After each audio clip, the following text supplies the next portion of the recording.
anyone? Oh, here, I see a question right there. Owen? How did you get the name Mudcat?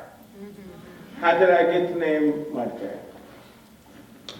Well, it's another one of those things.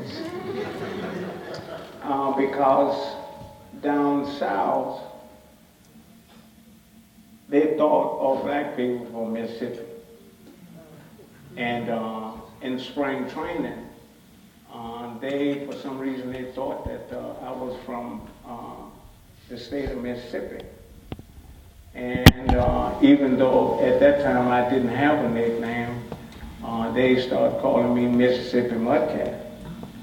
And as time passed during that spring training time, they started calling me Mississippi Mudcat.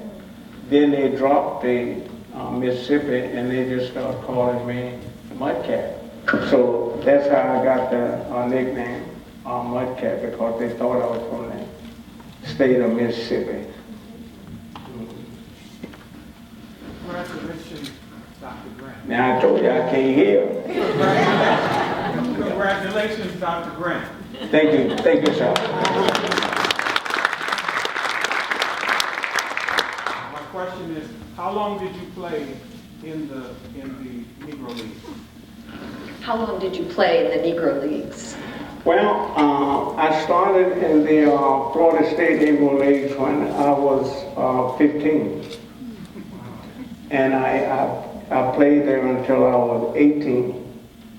Yeah, now we have a gentleman, and I'm so glad that he came.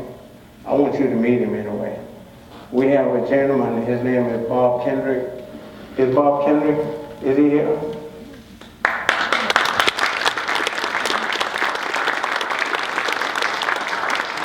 Bob, of course, is the main man for the old Negro League Museum. But if you need any more, you can ask, Bob. Bob, thank you for coming. I appreciate it very much. I played in the Florida State Negro Leagues until I was 18.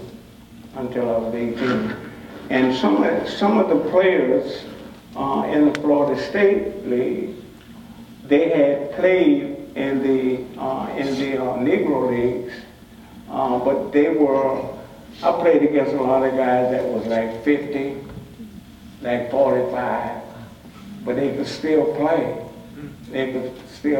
So it was an honor being able to play with those former Major League Negro League players who were now, of course, in a minor league situation because of their age or because of their physical problems, stuff like that. So I played with them about Tampa, St. Petersburg.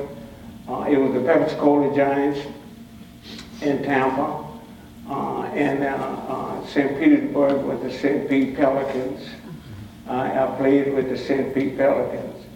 And Nate Oliver, who used to play with the San Francisco Giants, at that time he was about that high. Yeah, Nate was. And he ended up, of course, playing with his dad. Now, his dad was a good manager in the Florida State Negro Leagues, and he would have gone on to play in the Major League Negro Leagues, but he had 9 boys, and his wife said, "You ain't going nowhere."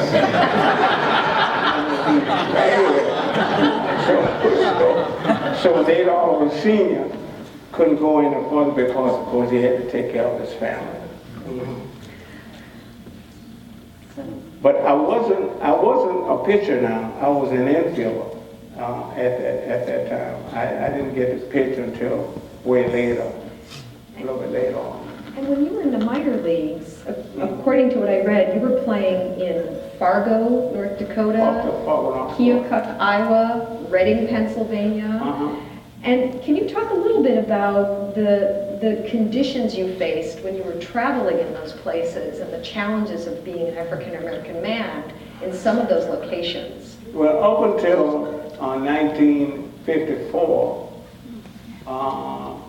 everything was pretty much segregated. Before then, you couldn't eat in any restaurants, well, in a white restaurants at the time, and our schools were segregated also. So if you were going to play, of course, on your school team, you certainly had to play on a black team. Now, at 18, when I went to spring training to try to become a pro athlete, they told me I couldn't pitch. They told me that, I couldn't play shortstop or third base. They told me that I had to pitch. And I said, no, I'm not a pitcher. I am a infield. They said, well, if you want to stay here, you want to pitch. I said, I'll pitch. You see?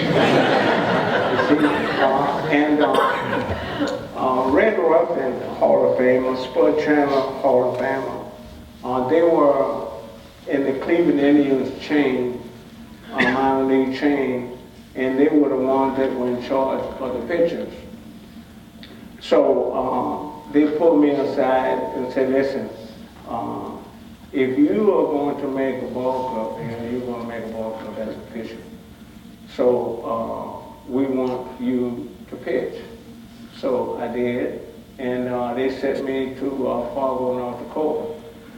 Now, that was the first time I saw that many white folk.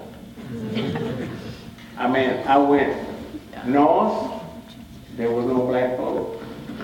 I went south, there was no black folk. East or west, there was no black folk at all. But the town itself, Fargo, North Dakota, was wonderful. It was the first time that I saw desegregation, not segregation. And they treated you with respect. And of course they ask you, of course, a ton of questions, there's no doubt about that. The kids, I got a second job while I was there.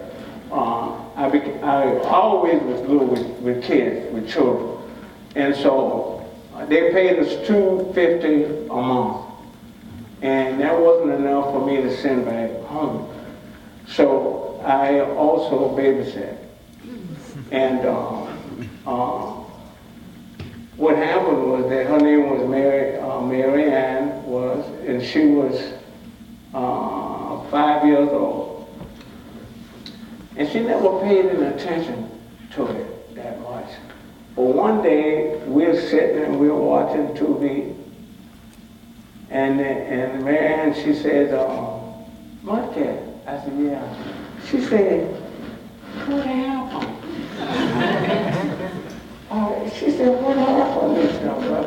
I said, well, what happened, hon, is that I drank a lot of chocolate milk. And that's what happened. She said, I ain't drinking no more chocolate milk.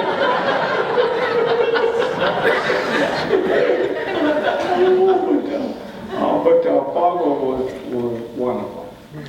We did have a few problems, but the Cleveland Indians, they dealt with that particular problem because you're getting players now from all over the country.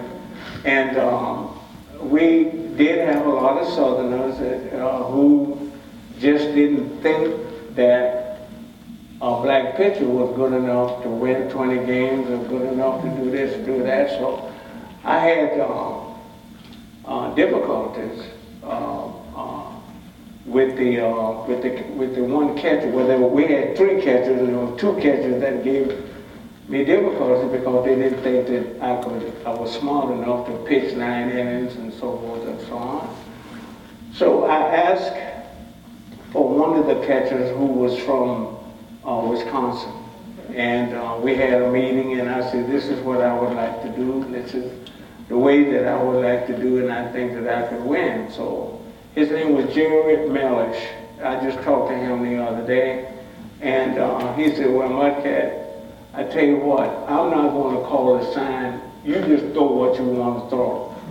And I did that, and I became the first African American to win 20 games in the minor leagues. From there, they sent me one edge higher, and then I won 19 games there out in the Midwest, and that was segregated in the Midwest. And then they sent me to Reading, Pennsylvania, which was out east, so you didn't have any difficulties there. And then they sent me to San Diego, who was in the minor leagues at that time. I didn't have any problems. When you switched to the major leagues, how would you compare the racial climate in the major leagues? Was it better, or were you still feeling the residue of some of that racism you encountered in the minor leagues? Well, you got to, that was me. You got to remember, we're talking about in the major leagues. We're talking about 1958. The Civil Rights Bill wasn't passed until 1964. Vice President Hubert Humphrey entered that plea, so you still couldn't. Mom couldn't vote. Nobody could vote until in the '60s, right. Especially down south. Right. You know, I don't know about, but it was still segregated. In fact, I'll tell you the story right quick. In 1960. 62, 61 or somewhere along there, I get a phone call. And I don't know how they got through because we stopped the phone call because they would call, and if you answered, they would say, you are going to get shot if you go to the game. If you were a black pitcher or if you were a black player, Larry Doty, you know, they threatened him all the time. So we stopped taking phone calls. So the phone, it just rang and rang and rang, and finally they came up and they knocked on the door. And it says, Mr. Grant says, we were in Detroit, Michigan at that time. Say, Mr. Grant, the president would like to talk to you. I said, yeah. I shut the door. And then I said, no, Mr. Grant says, the president would like to have, it was President Kennedy. Yes. Said he would like to have a breakfast with you. I said, really? He said, yeah. I said, can I get dressed?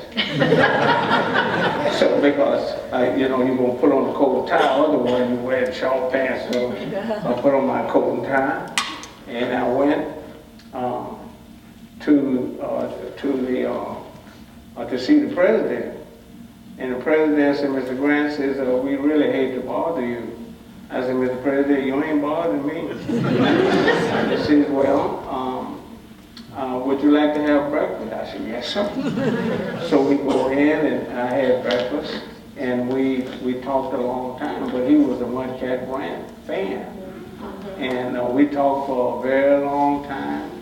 And did you talk politics, or did you just talk baseball? You know, we talked more of what segregation was all about than we talked about baseball itself. But he just wanted to know something. He knew a little bit about what was still happening in terms of segregation and stuff like that. I got a chance to tell him that my elementary school was segregated and stuff like that. He said, well, I think we're going to change that. I said, can you change that? He said, I think I can. You see, so, and he did. He did change it. And he said, life is going to change. I'm going to make sure. I said, oh, by the way, Mr. President, I said, we don't have enough pencils in our segregated school. And we don't have enough books either. And I said that we don't have enough desks. He said, what? I said, yes, sir. I said, we just don't have it. So he said, what's the name of that town you from? I said, he said, Lakawuchi? I said, Lakuchi. and Bobby came in, Bobby Kennedy came in, and he said, Bobby, he said, I want you to go and look up LaCouche, Florida. And I want you to find out in Tallahassee, Florida, who's the mayor and we need to find out who the governor is. I'm feeling pretty good. I crossed my legs. So now Bobby come back and he says, well, he said they are qualified for desks, they're qualified for pencils, they're qualified for books. They're even qualified for a swimming pool. Now, swimming pool in the Coochie Florida, in the segregated school. Right. Yeah, I got scared for the president. Yeah. He says, no, we'll do something about that. Now, he did, and he got in touch with the governor. And somehow the Ku Klux got a window what went on, and we didn't have no telephone. We had to go to the commissary of the lumber mill and get a telephone. Mom had to go down there to get a telephone call. And I said, Mom, we had played doubleheaders on Sunday and we had off day on Monday. I said, I'm coming home. She said, you ain't coming home. I said, I'm coming home. She said, you ain't coming home. I said, Mom, let me tell you why I'm coming home. I met the president. She said, President who? I said, President Kennedy. She said, I didn't need no president. I said, Mom, I did. I really did. I want to come home on this off day so we can talk about it. So I did talk with Mom about it. Because at that time you couldn't vote either at that time. Right. So she said, well, and she smiled and she said, things are going to change. I said, yes, ma'am, things are going to change. But the Ku Klux got wind of it, and what they would do is that they would drive through town, and what Mom used to do is that she would take a wood box, and there were 3 of us left at home, and she would put us down in the wood box near the fireplace, where when they come and shot, we wouldn't get hit or anything like that. She says, you mean I can take y'all out of the wood box? I said, not right now, Mom. Not yet, not yet. Yeah, a little bit later on, I said, well, this is going to happen. And sure enough, I got a call from the governor of Florida at that time. And he said there would be no more Ku Klux riding through your town of the Coochie. So all of that went kaput. Yeah, so that's how it was. But anyway, we got the schools desegregated, and